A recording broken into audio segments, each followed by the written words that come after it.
경제적 자유를 추구하는 여러분들과 함께 금융 재테크 정보를 공유하는 종합자산관리 채널 머니몽TV에 오신 것을 환영합니다. 금융재테크 머니몽TV입니다. 이번 영상은 최근에 발표된 7월 미국의 고용보고서에 따르면 비농업 고용지수가 시장의 컨센서스인 10만 아래인 7만 3천으로 발표되고 특히 실업률이 4.1에서 4.2%로 상승하면서 시카고 상품거래소 패드워치 시장에서는 9월부터 미국의 기준금리 인하 확률을 90% 이상으로 보고 있습니다. 이러한 상황에서 금리가 인하됐을 때 가장 수혜주인 채권이죠. 특히 미국의 30년 국채를 기초자산으로 하는 연 12% 이상의 분배금을 지급하는 커버드콜 전략을 활용하는 ETF, 특히 코덱스 미국 30년 국채 타겟 커버드콜과 타이거 미국 30년 국채 액티브 사례를 통해서 미국이 기준금리를 9월부터 했을 때 과연 채권이 수혜주가 될 수 있는지, 그리고 자본 차익과 그리고 높은 분배금의 인컴 수익을 모두 확보할 수 있는지, 가능한 자산인지, 그리고 지금 시장 상황에서 환율이 약간 높은 것 같은데 과연 환 해지 상품으로 들어가는 게 좋은지, 환 노출 상품으로 들어가는 게 좋은지 문의사항들이 많이 있어서 이러한 내용을 가지고 영상 진행하도록 하겠습니다.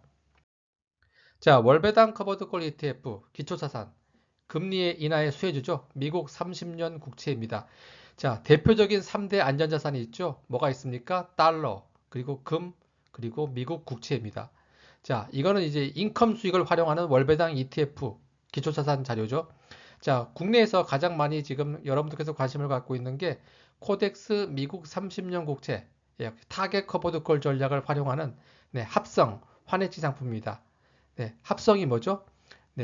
증권사에서 그 수익률 그리고 지수를 그대로 복제해 옵니다. 이걸 수합거래라고 하죠. 그러니까 실물 자산을 갖고 있지 않으면서도 ETF를 패시브 전략으로 활용하기 때문에 어떤 비용이라든가 그 다음에 증권사 담보 비용은 좀 발생할 수 있지만 안정적으로 운영할 수 있는 전략이라고 볼 수가 있습니다. 타겟 커버드콜 전략이다 보니까 연간 분배율 12%를 목표 분배율을 정하고 있고요. 최근 한 달 분배율도 1.01%로 달성하는 걸 보실 수가 있습니다. 역시 기초자산은 미국의 30년 국채죠.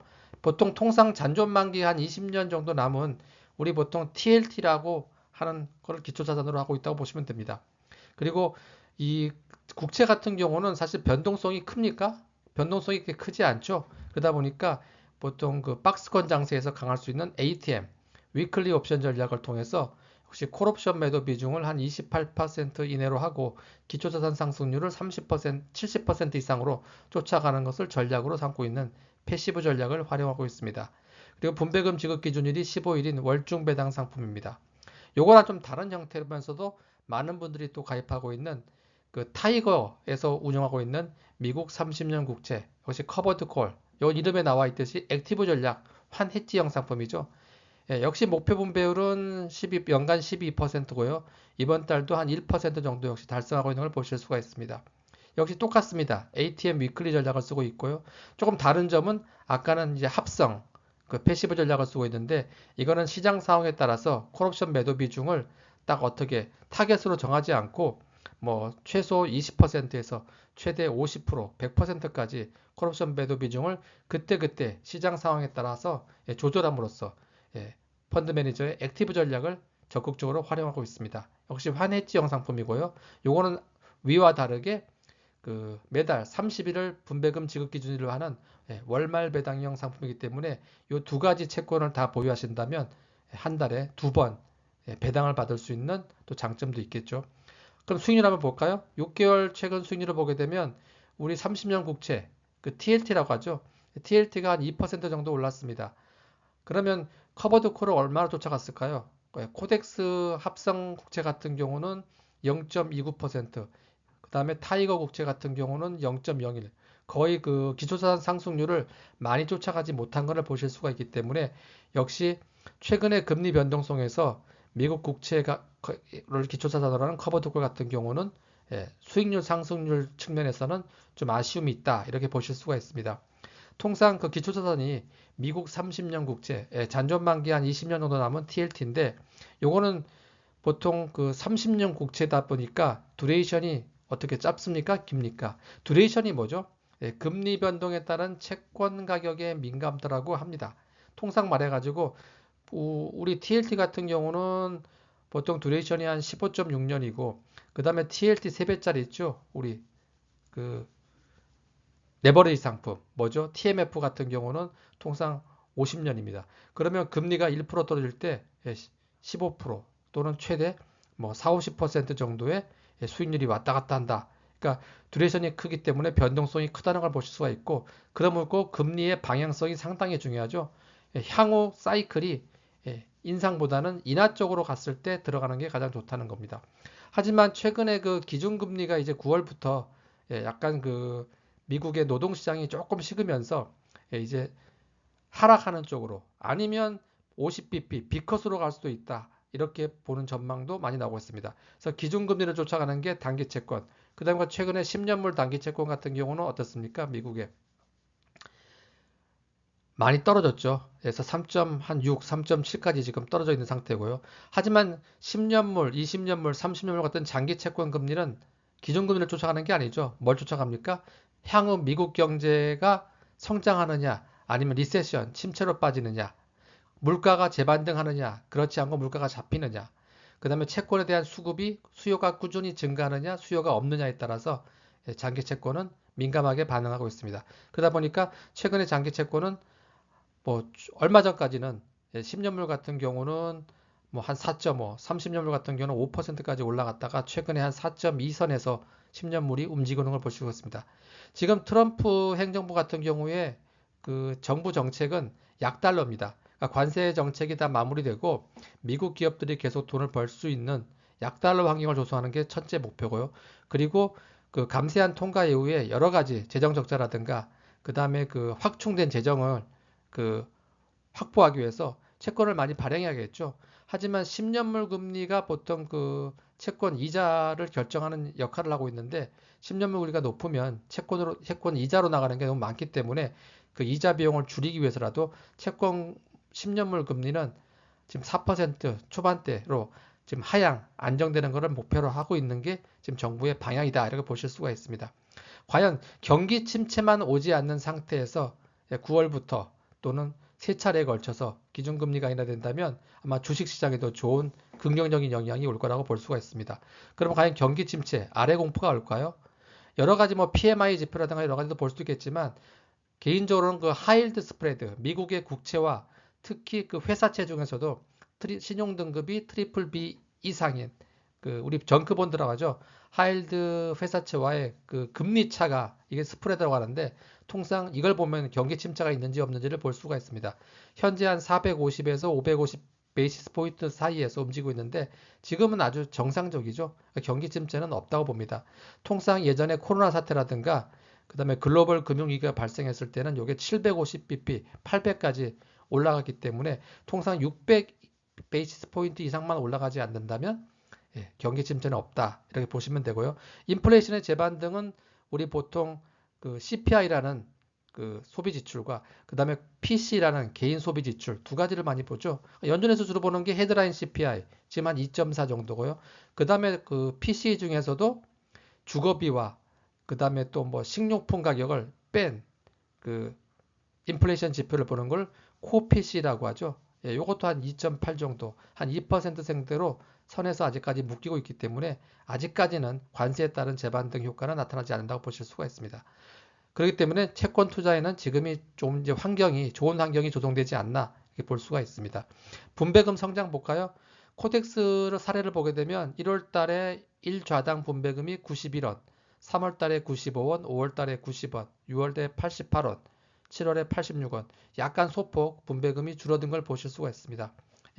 금리가 쉽게 떨어지지 않음으로써 NAV가 좀 줄어든 걸 보실 수가 있죠.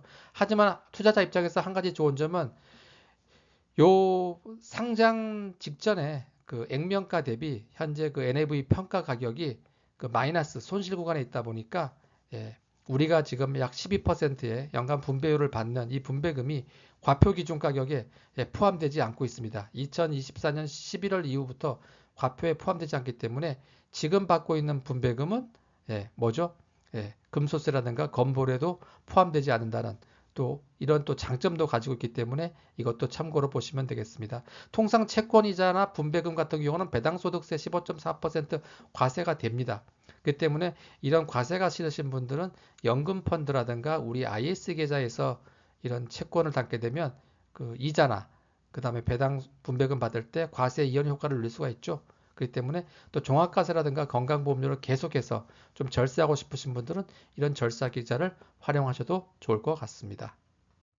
자, 그 다음에 또 미국 30년 국채를 활용하는 그 커버드 콜 상품 중에 아까 지금까지는 환해지형 상품을 제가 말씀드렸는데 환노출형 상품도 있습니다. 이건 언해지형 상품이라고 하죠. 통상 그 신한에서 나온 미국 30년 국채 커버드 콜 같은 경우는 합성, 패시브 전략을 활용하면서도 환노출형 상품입니다. 연간 분배율이 조금 높아요. 한 15%, 16%로 잡고 있고요. 이번 달 분배율도 월 1.41%로 아까 타이거나 코덱스보다 높은 거를 보실 수가 있습니다.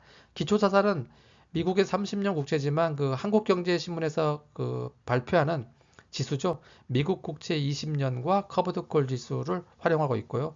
역시 똑같습니다. ATM 위클리 옵션 패시블 전략. 하나 다른 점은 그 금리 변동에 따라서 채권 가격 상승률을 하루에 2%까지는 쫓아갈 수 있는 OTM 전략을 활용하고 있고요. 그리고 월말 배당입니다. 6개월 수익률을 보시게 되면 TLT가 2.05%인데 아까 앞에서 본 타이거라든가 코덱스 같은 경우는 기초자산 상승률이 많이 떨어졌는데 요 솔 같은 경우는 2.06% 거의 TLT와 같게 움직였다는 걸 보실 수가 있고요. 여기는 아마 환 노출형이다 보니까 이번 달 환율 상승분이 한 2.5% 환율이 다시 올라갔습니다. 요게 반영되다 보니까 여기서 환 차익이 많이 발생했다. 이걸 보실 수가 있죠. 분배금 상승률 볼까요? 3월 달에 96원, 4월 달에 한 좌당 106원, 5월 달에 125원, 6월 달에 140원, 7월 달에 120원.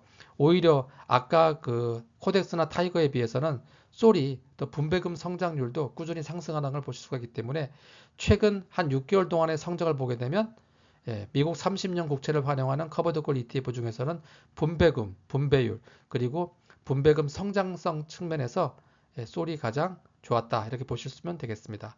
통상 이 환율을 해지를 하느냐, 환노출을 할 때 기준은 환율 해지 비용이라는 게 있어요.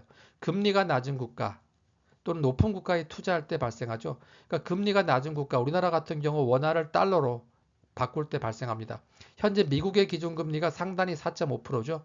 한국의 기준금리는 2.5%입니다. 통상 금리 차가 얼마예요? 2%의 금리 차. 통상은 이머징 국가라고 할 수 있는 우리가 금리가 당연히 높아야 되는데 현재는 미국이 더 금리가 높다는 것은 의외 현상이죠. 그래서 2%의 마이너스, 즉 비용을 안고 들어갔습니다. 그러니까 환해지 비용을 들어가기 때문에 마이너스 2%의 손실을 안고 들어간다 이렇게 보시면 되고요. 반대로 나중에 한국의 기준금리가 더 높아지고 미국의 기준금리가 떨어지면 환해지를 했을 때 오히려 그 금리차만큼의 추가 수익을 얻고 들어간다고 보시면 되겠습니다. 그래서 우리가 자산 배분이라든가 어떤 통화분산 이런 효과도 중요하죠. 이런 효과로 봤을 때는 한 6개월, 1년 미만의 단기 투자를 미국 국채로 하실 분들은 향후 아무래도 달러 인덱스가 미국 정부에서 약달러를 원하기 때문에 단기적으로는 좀 빠질 수도 있습니다. 그래서 환해지형 상품도 괜찮고요. 하지만 1년 이상, 한 3년 이상 투자하실 분들은 어떤 자산 배분 차원과 통화 분산 차원에서 봤을 때는 환 노출형 상품으로 했을 때가 더 수익률이 좋다는 게 과거 사례에서 많이 나타났기 때문에 이런 내용들을 가지고 여러분들께 투자 성향에 맞게 여러분들 상황에 맞게 선택하시면 되겠습니다. 아시겠습니까? 자, 그래서 오늘 영상은 최근 이제 9월부터 미국의 기준금리 인하를 앞두고 금리 인하 시 가장 수혜가 될 수 있는 채권, 특히 채권을 기초자산으로 하는 커버드콜 ETF에 대한 장단점과 그리고 이러한 내용을 가지고 환해지, 환노출 상품 장단점에 대해서 알아봤습니다. 어떻게 도움이 되셨습니까? 궁금한 점이 있으신 분들 댓글 남겨주시고요. 그리고 이러한 영상 계속해서 컨텐츠로 보고 싶으신 분들은 구독, 그리고 좋아요, 알림 설정 한번 해주시면 저에게는 큰 힘이 되겠습니다. 그럼 다음 영상에서 뵙도록 하겠습니다.